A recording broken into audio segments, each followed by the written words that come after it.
하나님의 말씀은 요한복음 10장 10절 말씀 다 같이 합독합니다. 도둑이 오는 것은 도둑질하고 죽이고 멸망시키려는 것뿐이요 내가 온 것은 양으로 생명을 얻게 하고 더 풍성히 얻게 하려는 것이라. 아멘. 도적이 오는 것은, 내가 온 것은, 그렇게 말씀하고 있습니다. 이것은 바로 요한복음 10장에서 예수님께서 나는 양의 문이다, 내가 양의 목자이다, 그렇게 말씀을 하고 계십니다. 양은 목자가 이제 이끌어가서 들판에 가서 풀을 뜯어먹도록 풀이 있는 곳으로 인도해 가고, 또한 목이 마른 저들에게 시냇물이 있는 냇가로 인도해서 풀을 먹고 물을 마실 수 있도록, 또 그 초장을 찾아갈 때에 길을 걸어가야 되고 또 골짜기를 걸어가야 되고 산등성이를 넘어가야 될 때, 그때에 이 양들을 안내하는, 인도하는 그 일을 목자가 해나가죠. 그러다가 이제 밤이 되면, 해가 져서 밤이 되면 이제 울타리를 치고 그 울타리 바깥으로 양이 넘어가지 못하도록, 그리고 바깥에 있는 일이나 늑대 같은 짐승들이 양을 공격하지 못하도록, 그래서 울타리를 딱 쳐놓고 양을 보호하고 지키는 것입니다. 자, 그래서 그러한 목자와 양의 관계를 이제 이스라엘 백성들은 다 알고 있고, 또 우리도 그러한 원리들을 다 기본적으로 알고 있죠. 그런데 오늘 주님이 하시는 이 말씀은 그러한 양, 눈에 보이는 짐승인 양을 가리켜 말씀하는 것이 아니라 바로 우리 인생들을 향하여, 우리 성도들을 향하여 주님이 비유적으로 말씀해 주고 계신 줄 믿습니다. 자, 양에게 찾아오는 두 존재가 있습니다. 하나는 도적이고 또 하나는 주님이다라는 겁니다. 자, 이 도적은 누구일까요? 양을 찾아오는 도적은 누구일까요? 바로 마귀입니다. 마귀는 양을 찾아와서 도적질하고 죽이고 멸망시킨다, 그렇게 말합니다. 마귀가 양을 죽이면 뭐 하겠어요? 도적질하면 뭐 하겠어요? 이것은 바로 짐승양이 아니라 사람의 영혼을 말한단 말이죠. 사람의 영혼에 찾아와서 도적질하고 죽이고 멸망시킨다. 그에 비해서 주님은 양에게 생명을 주시고, 또한 그 생명이 더 풍성해지도록 하기 위해서 오신다, 그렇게 말씀하고 있습니다. 모든 사람들은 다 영혼이 있습니다. 영혼이 없는 사람은 없어요. 영혼이 없는 존재는 짐승들, 새들, 물고기들, 태양, 달, 별, 나무나 돌이나, 그렇죠? 나머지 이러한 것들은 영혼이 없어요. 영혼이 있는 존재는 오직 사람입니다. 사람 속에는 다 영혼이 있습니다. 영혼이 없는 사람은 아무도 없다. 그런데 그 영혼에게 마귀가 찾아오고 또 주님이 찾아오신다라는 겁니다. 그런데 오늘 성경에 보면 도적이 오는 것은 도적질하고 죽이고 멸망시키려는 것 뿐이요 라고 말했습니다. 도적이 와가지고 밥을 주고, 도적이 와가지고 너가 재미있게 놀자, 그렇게 말하겠습니까? 도적은 우리에게 와서 좋은 것을, 유익한 것을 절대 주지 않습니다. 도적이 오는 이유는 도적질하려고, 훔쳐가려고, 또 죽이려고, 멸망시키려고 온단 말이죠. 영혼의 도적이, 마귀가 오는 이유가 그렇다는 거죠. 그러면 마귀는 무엇을 도적질할까요? 우리 영혼에게 와서 무엇을 도적질할까요? 마귀가 도적질하는 것은 다름이 아니라 말씀을 도적질하는 겁니다. 하나님 말씀을 도적질한단 말이죠. 예수님께서 씨 뿌리는 비유에서 이렇게 말했죠. 네 밭이 있다. 씨 뿌리는 자가 나가서 씨를 뿌리는데 어떤 씨는 길가에, 어떤 것은 돌밭에, 어떤 것은 가시밭에, 어떤 것은 옥토에 뿌려졌다 했죠. 그런데 길가에 뿌려졌다는 것은 바로 마귀가 와서 그 말씀을 빼앗는 것이다 라고 말했죠. 오늘 살아가는 많은 사람들은요, 다 하나님 말씀을 들어요. 예수 믿는 사람들이 말씀을 전하고 전도전을 나누어주고 방송에서도 나오고 유튜브에서도 나오고 텔레비전에서도 나오고 자기 주변의 가족이나 친지나 친구들 중에서 다 예수 믿는 사람이 있어요. 교회 가자, 하나님만 가자, 다 이야기를 들어요. 들었지만 그것을 뭡니까? 무시해버리고 외면해버리고 또 자기 주변에 친한 사람이 와서 왜 예수를 믿어야 되는지, 예수를 믿지 않으면 어떻게 되는지 다 이야기를 해줬단 말이죠. 그런데도 불구하고 마음이 열리지 않고, 그럼에도 불구하고 무시해버리고, 그럼에도 불구하고 거부하고 안 들으려고 하고 딴청을 부리고 또 들어도 까먹어버리고 듣고 나서도 졸려서 도무지 기억에 남아있지 않는 겁니다. 그 왜 그럴까요? 마귀가 와서 빼앗아간단 말이죠. 그게 다시 말해서 마귀는 그의 영혼 가운데 말씀이 던져지는데 그것을 도적질한단 말이죠. 뭘 도적질한다고요? 말씀을 도적질하는 겁니다.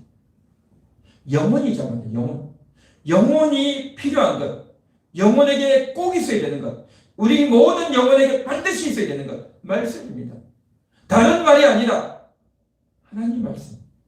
오직 그 말씀을 들어야 그 영혼이 살고 그 영혼이 구원받고 그 영혼이 존귀해지는데, 그것을 들어야 되는데 못 듣게 하고 또 듣기 싫게 만들고 거부하게 만든단 말이죠. 이 마귀가 그렇게 한단 말이죠. 이 사실을 사람이 아냐 말이죠. 사람들은 이걸 몰라요. 이걸 모르고 교회 다니는 사람 보면, 전도자가 열심히 전도하고 다니면 혹이 텔레비전에서 누가 나와가지고 하나님에 대해서 이야기하면 텔레비전을 꺼버리고 거부하고 왜 저런 사람이 나오냐 그러고 얼마나 그렇게 합니까? 이게 다 마귀가 거부하고 있는, 빼앗아버리고 있는 실상을 예수님이 알려주시는데도 사람들은 그 실상을 모르고 안 믿고 알려줘도 모르는 겁니다. 이게 바로 영혼의 도적질 당한다. 말씀을 도적질 당한다. 죽임을 당한다는 거죠. 또 마귀가 와서 도적질하고 죽인다고 했죠. 죽인다고 하는 것. 죽인다는 것은 뭐냐? 이것은 영혼을 죽인다는 겁니다. 그런데요, 기본적으로 영혼은 죽일 수가 없어요. 영혼은 영원한 거예요. 우리 육신의 몸은 죽어요. 그러나 영혼은 죽지 않습니다. 영혼은 사람이 몸속에 있다가 그 사람이 죽고 나면 천국이나 지옥으로 간단 말이죠. 천국에서 영혼이 살고 지옥에서 영혼이 살아요. 영혼은 절대 죽지 않습니다. 그런데 영혼을 죽인다라고 했다니 이게 무슨 말일까요? 죽인다고 하는 것은 그의 존재를 없애고 존재를 멸망시키고 존재가 삭제되게 하는 것이 아니라 바로 하나님과의 관계가 차단되고 하나님과의 관계가 단절되는 것. 이게 바로 죽는 거다라는 거죠. 어떤 사람이 있는데 내 가족이나 친지나 내 주변의 사람들이 나를 무시해버리면, 내가 그곳에 갔는데 사람들이 나를 쳐다보지도 않고 나를 본척만척 해버리고 나를 무시해버리고 외면하고 내가 물어도 답도 안 하고 내가 나한테 아무 인사도 안 하고 나한테 아무 일도 안 한다는 거죠. 그러면 어떻게 됩니까? 내가 완전히 투명인간 취급당한다라고 말하지 않습니까? 없는 것 같이. 그렇게 되면 나는 뭡니까? 없는 존재단 말이죠. 내 주변에, 내 가족들에게, 내 친구들에게 나는 완전히 없는 존재.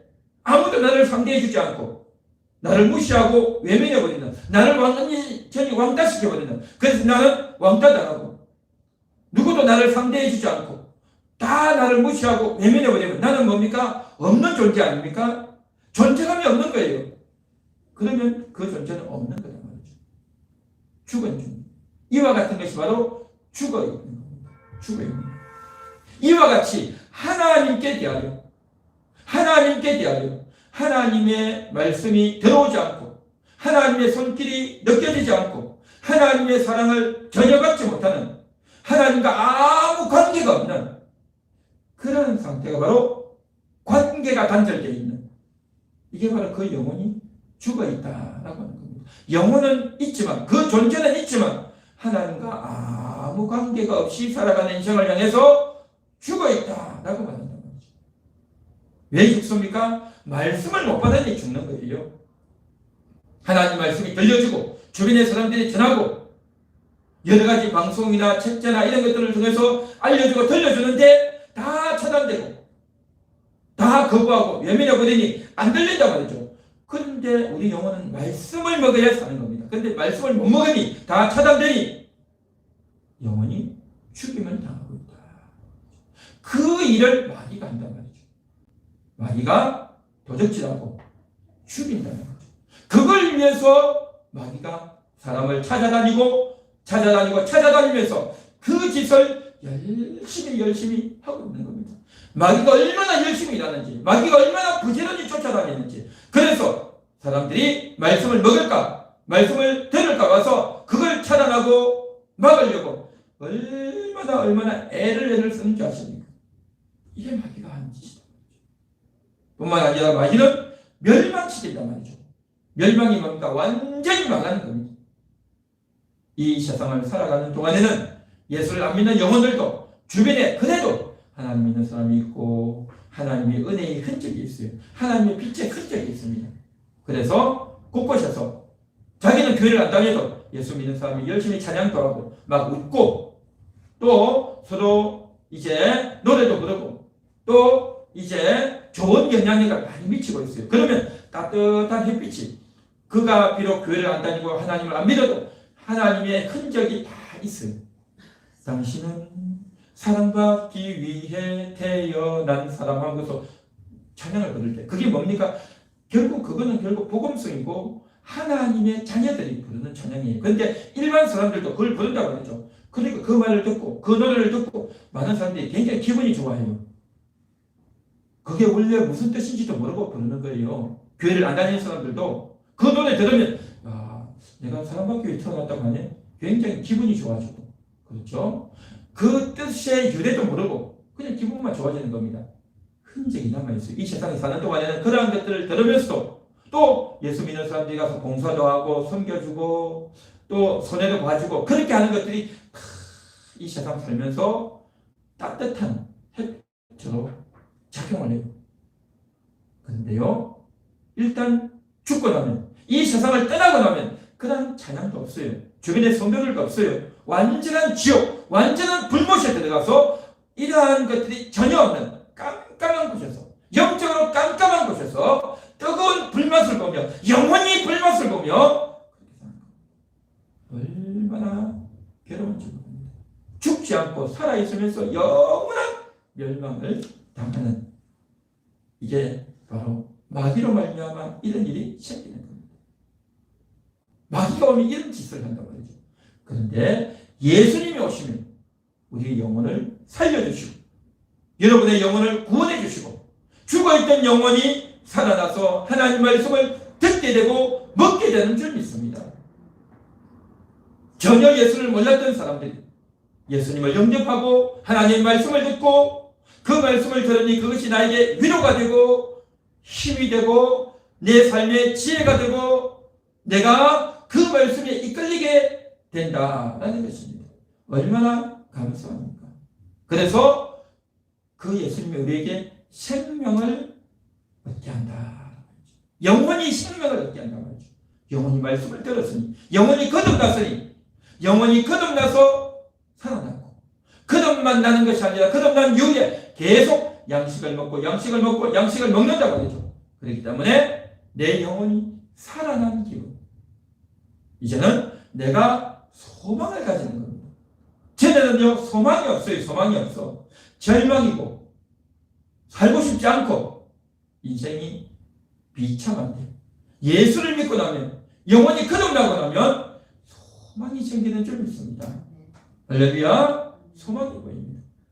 그리고 천국을 소망하게 되고 천국이 믿어지게 되고 하나님 품 안에 있는 것이 너무너무 좋아요.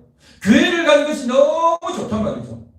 그래서 하나님 때문에 기쁘고 예수님 때문에 안심되고 성령님이 함께한다고 하니 힘이 나고 또 기분이 좋아진단 말이죠. 그래서 성경 말씀이 다 믿어지는 겁니다. 하나님이 천지를 창조하셨다. 천국과 지옥이 있다. 우리 영혼이 나중에 천국 간다. 천국에서 큰 복을 줍니다. 성경에 적어놓은 모든 말씀이 다 믿어지는 줄 믿습니다. 다 믿어져요.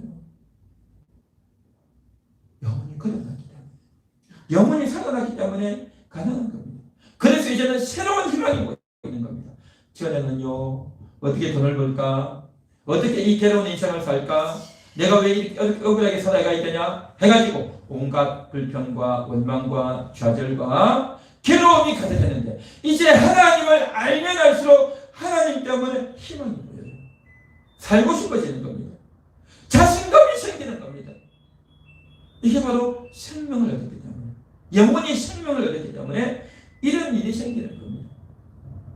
걱정과 염려에 빠져있던 자들이 이제는 그 걱정과 염려가 싹 사라지고 마음에 안도감이 생기고 마음의 위로를 얻고 새로운 길이 보여지는 줄 믿습니다. 이게 바로 새 생명 얻은 사람이다 하는 거죠. 그래서 하나님께 이끌리는 겁니다. 하나님께 이끌리고 교회로 이끌리고 성경 말씀에 이끌리고 하나님 믿는 사람을 더 만나고 싶고 그런 사람과 더 이야기하고 싶고 하나님 이야기, 신앙 이야기를 더 많이 하고 싶어지는 거예요. 그런데 마귀가 그 영혼 속에 들어오면 마귀가 신방 와서 마귀가 그 영혼을 딱 차지하고 앉아있는 사람은 어떻게 됩니까? 하나님 말씀을 들어도 듣고 싶지 않아요. 예수 믿는 사람 만나고 싶지 않은 겁니다. 그래서 죽을 때까지 한 번도 하나님 말씀을 진심으로 들어본 적이 없는, 예수님을 마음속에 영접해 본 적이 없는 그러한 사람들은요, 지옥입니다. 완전히 지옥이다 말이죠. 그런데요, 하나님 말씀은 듣기 싫은데 다른 데는 잘 이끌려요. 다른 사람의 말은 잘 들어요. 인간관계도 잘하고 또 남을 이제 구제도 하고 남도 잘 도와주고 좋은 일도 많이 하고 인기도 많고 이 사람은 말도 잘하고 재미도 있고 또 다른 사람들과 소통도 잘하고 재주도 있고 노래도 잘하고 운동도 잘하고 공부도 잘하고 돈도 많고 또 사회적인 지위도 높고 그래서 많은 사람들이 알아주고 인기도 있고 영향력도 미치는 그러한 인생을 살아가서 남들도 나를 부러워하고 또 나 역시 다른 사람들에게 뿌듯하고 자부심이 넘치는 그러한 인생이지만 하나님에 대해서는 마음의 문이 안 열려요. 교회에 대해서는 마음의 문이 딱 닫혀 있는 겁니다. 성경 말씀 듣는 것은 딱 싫어하는 겁니다. 책도 읽고 다른 사람의 또 고대의 많은 이러한 인물들의 글도 읽고 책도 읽고 다 하지만 성경은 읽지 않고 하나님에 대해서는 거부하는 이런 자를 가리켜서 마귀에게 끌리는 자다라고 말하는 겁니다. 이 세상을 살아가는 동안에는 차이가 없는 것 같고 또 실력 있고 대단한 것 같지만 하나님께 끌리지 않는 자는요 100% 마귀에게 끌리는 겁니다. 마귀에게 끌린단 말이죠. 여러분들은 하나님께 끌린 영혼들인 줄 믿습니다. 할렐루야. 하나님께 이끌리는 자, 하나님의 편에 선 자, 하나님 나라 소속의 성도들인 줄 믿습니다. 같이 한번 따라해 볼까요? 주님이 내 영혼에 찾아오셨습니다. 주님이 내 영혼에 찾아오셨습니다. 마귀가 내 영혼에서 떠나갔습니다. 마귀가 내 영혼에서 떠나갔습니다. 나는 주님의 사람입니다. 주님의 사람입니다. 나는 주님과 함께 하겠습니다. 주님 감사합니다. 주님 사랑합니다. 사랑합니다. 할렐루야. 여러분은 주님의 사람입니다. 우리 모두는 주님께 이끌리는 그러한 사람들인 줄 믿습니다. 우리의 영혼이다 말이죠. 이와 같이 영혼이라고 하는 것이 너무 소중하고 영혼이 얼마나 대단하고 영혼이 얼마나 중요한가 하는 것들을 우리가 날마다 인식하고 살아야 될 줄로 믿습니다. 할렐루야. 자, 이제 우리는 영혼이 있고 그 영혼을 향해서 예수님이 찾아오고 또 혹은 마귀가 찾아온다는 겁니다. 자, 그런데 모든 사람은 이 세상에 태어나서 인생을 살아가는데 태어난 목적이 있다는 겁니다. 모든 인생은 이 세상에 태어난 목적이 있는 겁니다. 그냥 돈이나 벌고 밥이나 먹고 그렇게 사는 것이 목적이 아닙니다. 그게 목적이 아니에요. 내가 반드시 해야 할 일이 있다는 겁니다. 그래서 자신이 해야 될 일을 감당할 때에 보람이 있고 행복한 겁니다. 노인들이, 연세가 많은 노인들이 이제 밭에다가 채소를 가꾸고 씨를 뿌리고 뭔가 일을 해요. 그래서 자녀들이 오면 그것 심은 것을 나눠주고 그렇게 하죠. 힘들지만 고생스럽지만 일을 한단 말이죠. 그런데 자녀들이나 젊은 사람들은 와가지고 왜 이렇게 어려운 일을 하세요? 왜 이렇게 힘든 일을 하세요? 좀 제발 좀 하지 마세요. 내가 돈을 줄 테니까 그냥 차라리 사 먹으세요. 그렇게 말을 해요. 딴에는 노인들을, 부모님들을 위해서 하는 말이지만 그러나 그 노인들은 자녀들이 주는 돈 자체보다도 내가 뭔가를 하고 싶은 겁니다. 모든 사람들은 자기가 역할하기를 원해요. 젊은 사람들은 자기가 힘도 있고 건강도 있고 지혜도 있기 때문에 자기 몸을 움직여서 열심히 움직이고 출근하고 퇴근하고 돈도 벌고 직장도 다니고 고생하고 어렵지만 다 그렇게 하면서 산단 말이죠. 그런데 이제는 나이 많아 늙어지고 몸도 건강하지 못하고 하면 그러면 아무 일도 안 해야 됩니까? 집안에서만 가만히 있어야 됩니까? 절대 그렇지 않습니다. 모든 사람들은요 다 할 일이 있단 말이죠. 젊은 사람은 젊은 사람대로, 나이 많은 사람은 나이 많은 사람대로 다 할 일이 있는 겁니다. 어린아이들도 할 일이 있어요. 다 할 일이 있어요. 그래서 자기가 할 일을 해야 마음이 편한 거예요. 자기 할 일을 하지 못하면 어떻게 됩니까? 인생이 낙이 없어요. 살고 싶지가 않은 겁니다. 살고 싶지가 않아요. 이게 뭐냐면 영혼을 가진 인간은 그 영혼이 해야 될 일이 있다는 겁니다. 영혼이 해야 될 일이 있다는 거죠. 우리 한번 다 같이 따라해 볼까요? 영혼이 해야 할 일이 있습니다. 내 영혼이 할 일이 있습니다. 내 인생의 목적이 있습니다. 그렇습니다. 영혼이 할 일이 있단 말이죠. 인생의 목적이 있단 말이죠. 그 인생의 목적을 알고 내 영혼이 할 일을 알고 내 영혼이 그 일을 해야 행복하고 만족하고 보람된 겁니다. 그런데 대부분의 사람들은요 영혼이 할 일을 몰라요. 육신이 할 일만 찾아한단 말이죠. 육신이 할 일이 뭡니까? 맛있는 거 먹고 좋은 데 구경 가고 돈 많이 벌고 또 재미있게 놀고 TV 보고 또 책 보고 사람들 만나고 전부 그런 거예요. 그건 다 육신이 할 일이에요. 그런데 그러한 것들도 어느 정도 필요는 하겠지만 지나고 나면 다 후회스러운 겁니다. 내가 이게 아닌데 이게 내 인생이 아닌데 그걸 나중에 다 하게 됩니다. 영혼이 원하는 것, 영혼이 해야 될 일이 뭘까요? 성경이 여러 가지 있는데 가장 대표적인 것이 뭐냐? 그것은 바로 하나님 만나는 겁니다. 예배 드리는 거다 말이에요. 예배. 우리 영혼은요 예배 드리기를 원합니다. 찬양하고 기도하고 말씀 듣고 예배에 참여하여 하나님을 느끼고 하나님이 임재하셨구나. 오늘 이 시간도 하나님이 함께 하시는구나. 그것을 느끼고 확인하고 각인하고 내가 회개하고 내가 돌이키고 새롭게 결심하고 새로운 것을 듣고 새로운 소망을 가지고 나의 풀리지 않던 문제가 뻥 뚫려지고 그렇게 예배를 통하여 놀라운 것들을 경험하는 이 사실, 이게 바로 예배 아닙니까? 예배하기를 영혼은 원하고 있습니다. 할렐루야. 영혼의 소원이에요. 영혼의 소원.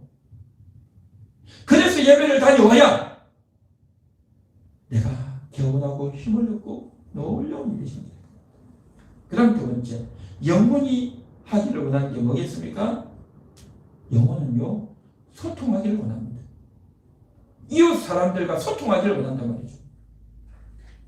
성도들과 소통하고 또 다른 사람들과 이야기하면서 내가 받았던 은혜를, 내가 들었던 하나님 말씀을 나누기를 원하는 거예요. 그래서 성도들과 예수 믿는 사람들과 나누기를 원하는 겁니다.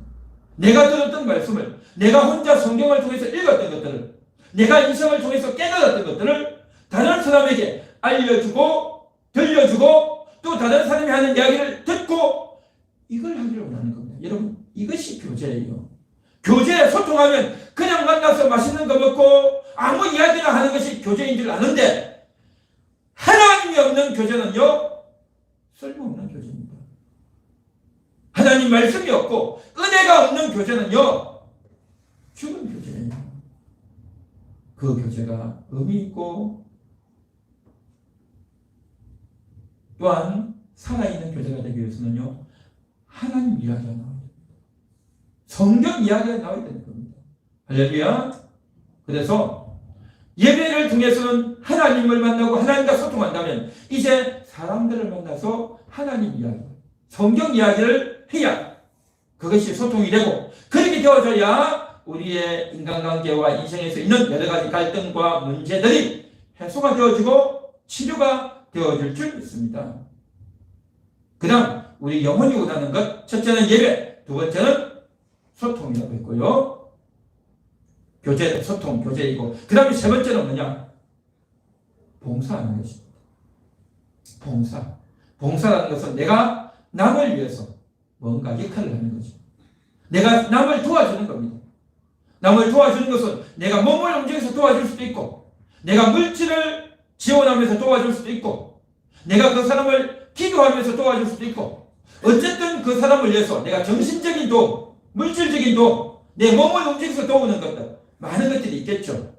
그 여러 가지 것들을 내가 형편에 따라서 상황에 따라서 하는 겁니다. 이게 봉사입니다. 사람은요 이 봉사를 할 때, 이 역할을 할 때 굉장히 기쁜 겁니다. 희열을 느껴요. 남을 도와주는 것, 남을 배려해 주는 것, 내가 남을 위해서 할 수 있는 것이 뭔가를 생각하면서 하는 것. 이게 봉사이란 말이에요. 봉사. 우리는 봉사하면 뭐 묵은 짐을 나누고 또 내가 뭐 청소를 많이 하고 내가 뭐 힘든 일을 해야 그게 봉사인 줄로만 아는데 물론 그것도 봉사지만 상대방을 돕기 위해서 어떻게 하는 것이 상대방을 도와줄까? 그걸 생각하고 기도해서 하는 것. 이게 봉사이고 그 봉사를 할 때 뭡니까? 너무 기쁜 거예요. 너무 기쁘단 말이죠. 연세 많은 노인들은 어떻게 자녀를 위해서 봉사하겠습니까? 돈을 벌어줄 것도 아니고 그를 위해서 해줄 수 있는 게 뭐겠습니까? 그래서 배추도 심고 봉사를 하는 거예요.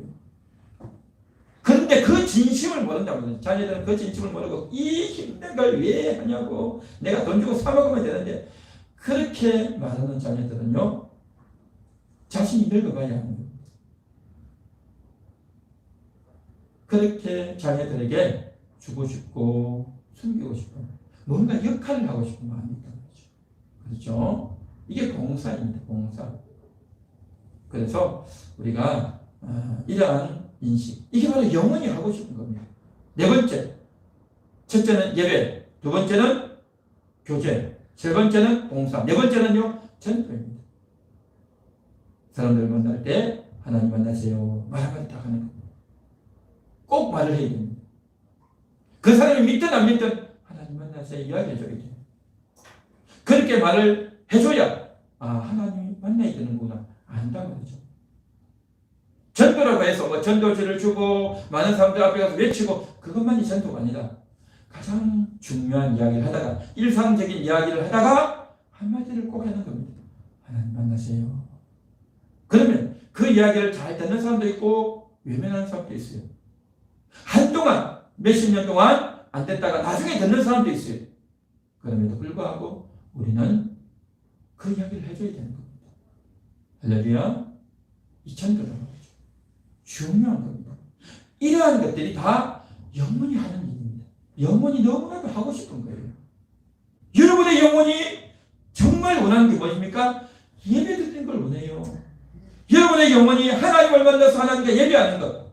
여러분의 영혼이 사람들을 만나서 하나님 이야기를 하는 것.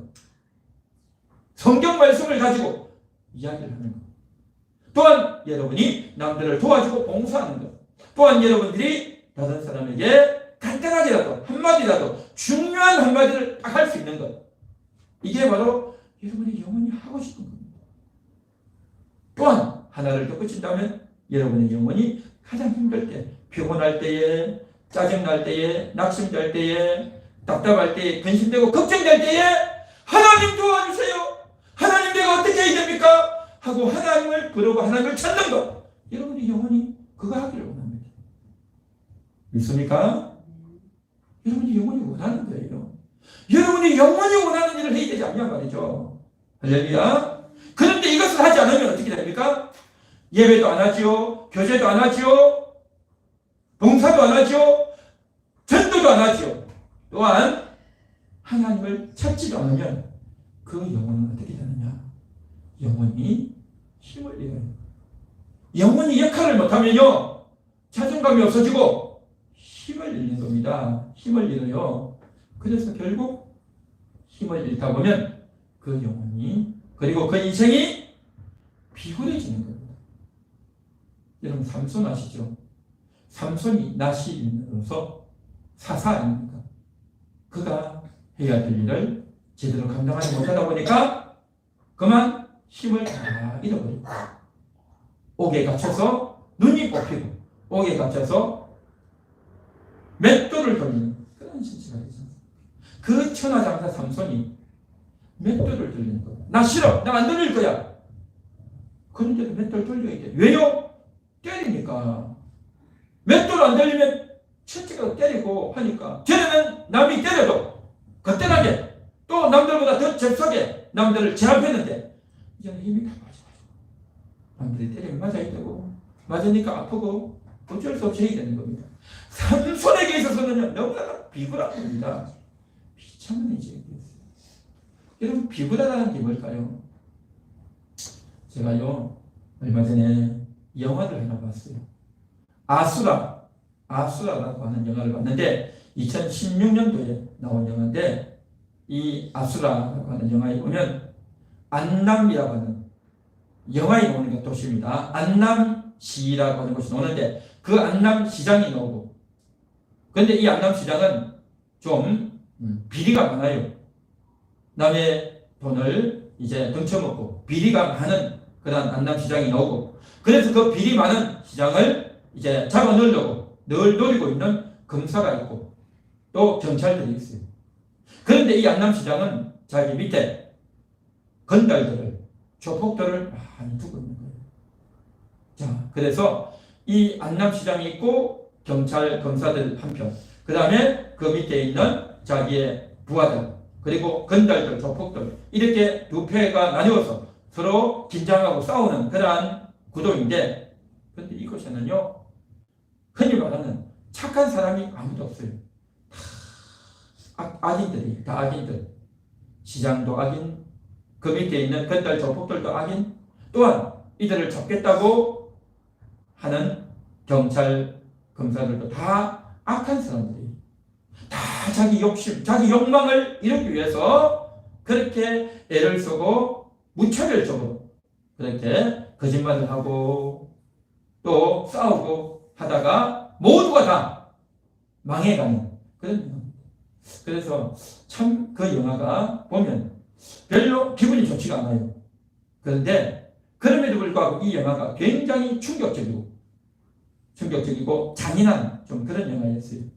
그런데 이 영화에 보면 이 안남시장이 첫 시작에 보면 영화 첫 시작에 보면 비리를 저질러 가지고 재판정에 서게 됩니다. 그래서 이제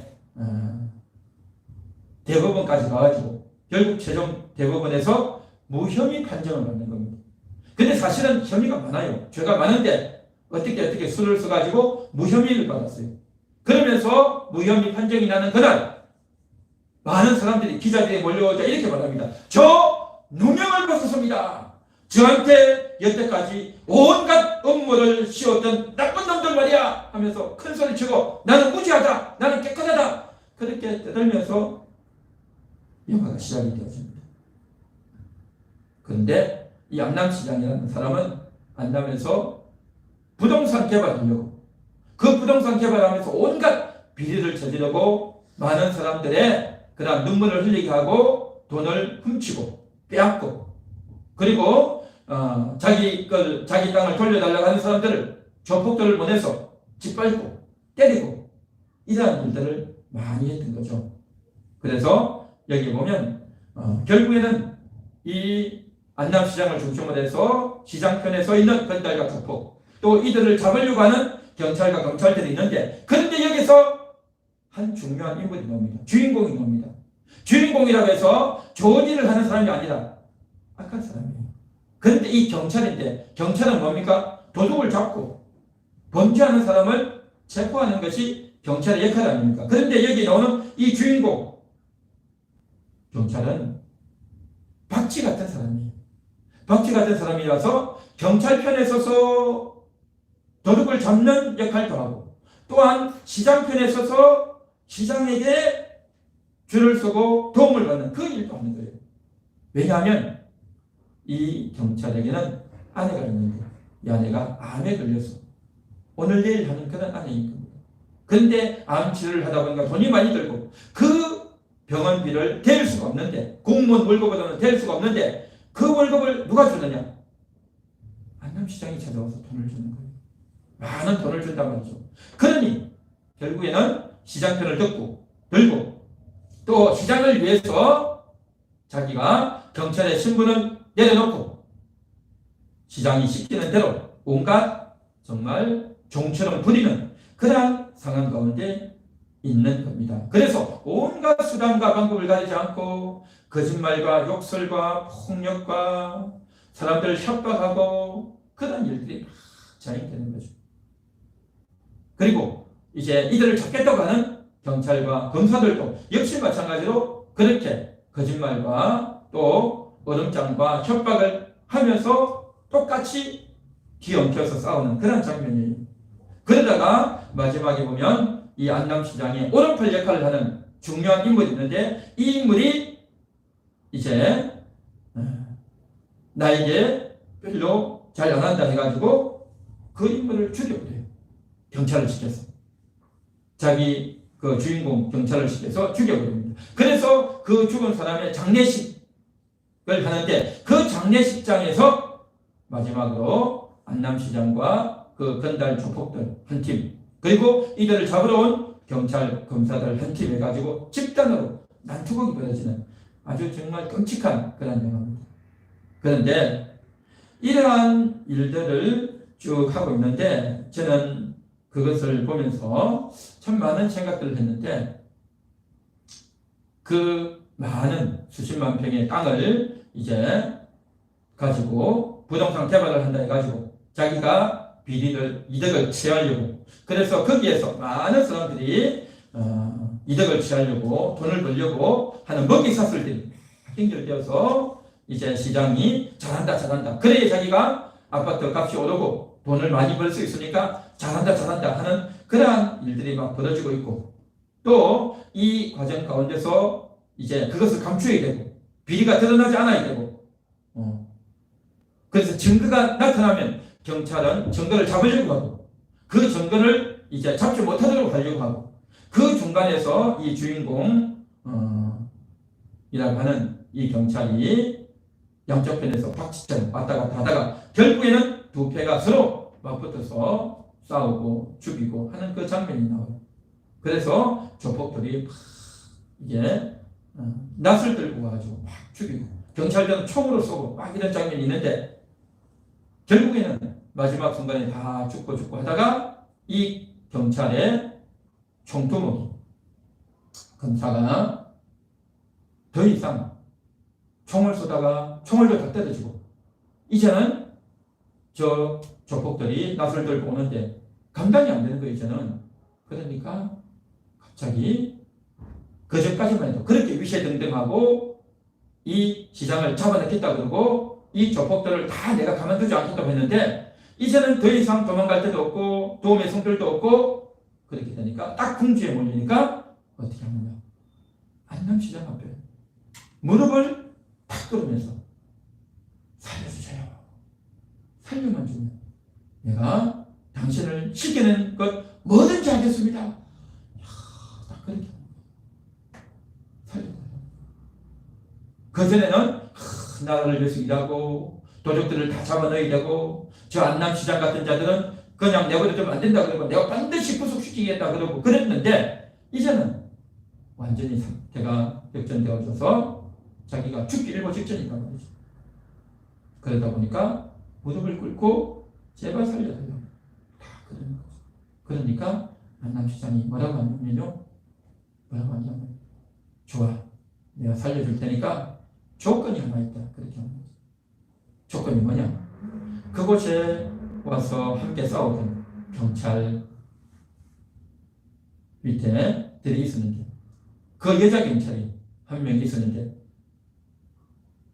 조폭들의 낫에 휘둘려서 다리를 부상당해서 지금 쓰러져 있는데 낫을 줄 테니까 너가 제일 처치하는 거죠.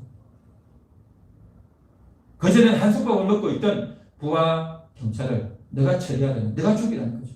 그러면 너의 진정성을 알겠다. 그러면 내가 너를 내 부하로 삼아주고 너를 살려주겠다.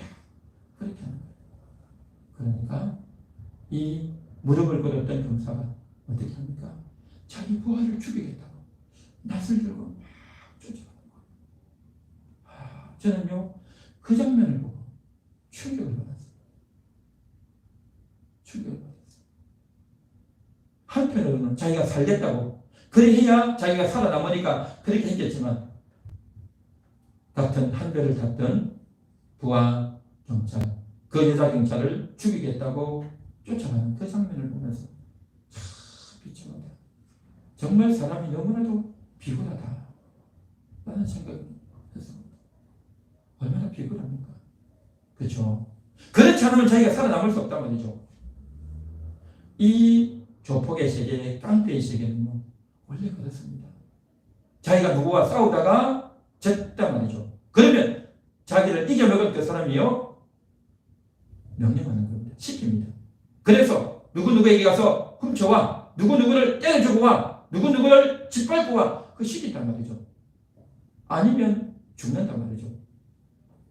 그렇게 하면서 자기가 살기 위해서, 자기 한 목숨 살기 위해서 상대방을 짓눌러야 되고 빼앗아야 되고 때려야 되고, 이게 바로 깡패의 세계입니다. 조폭의 세계입니다.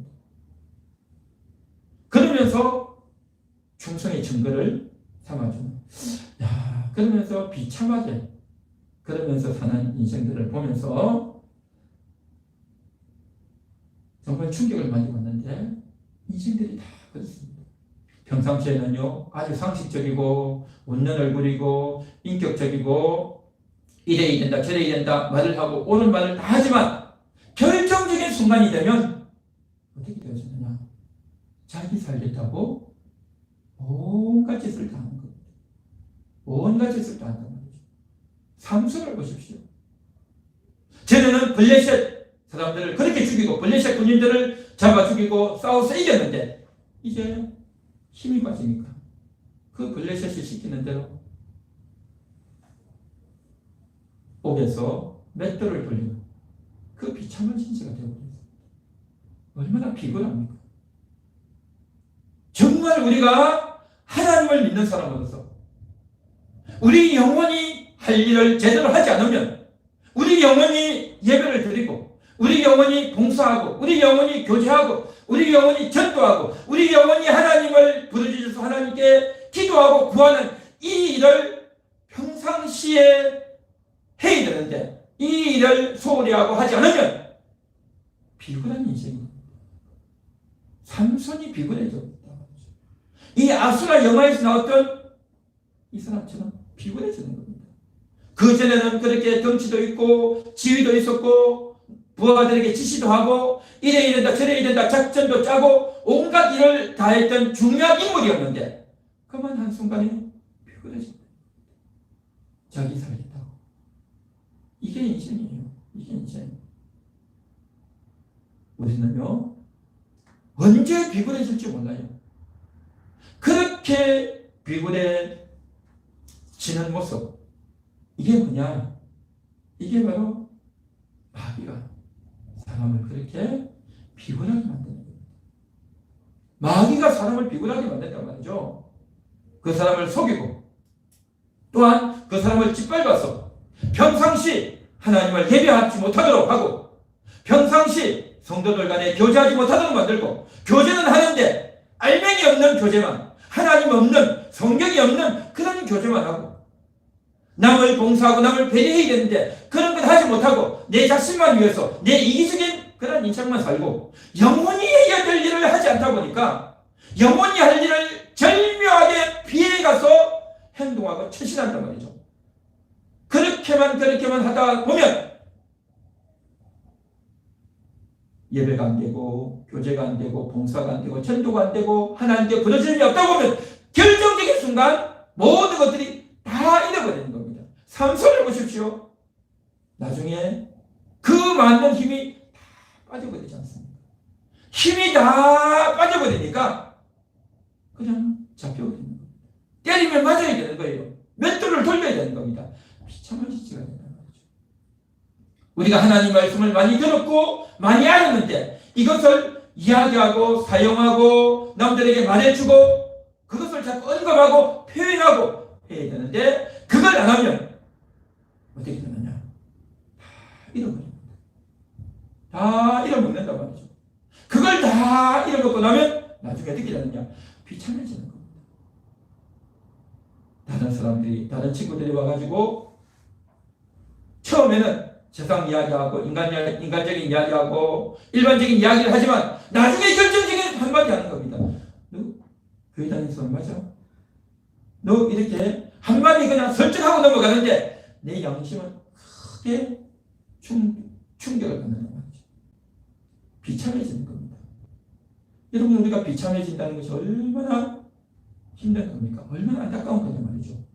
이렇게 비참하게 만드는 게 이 뭐냐? 마귀의 역할이에요. 마귀가 찾아와서 우리를 비참하게 한단 말이죠. 여러분 우리 인생이 그렇게 됐어야 되겠습니까?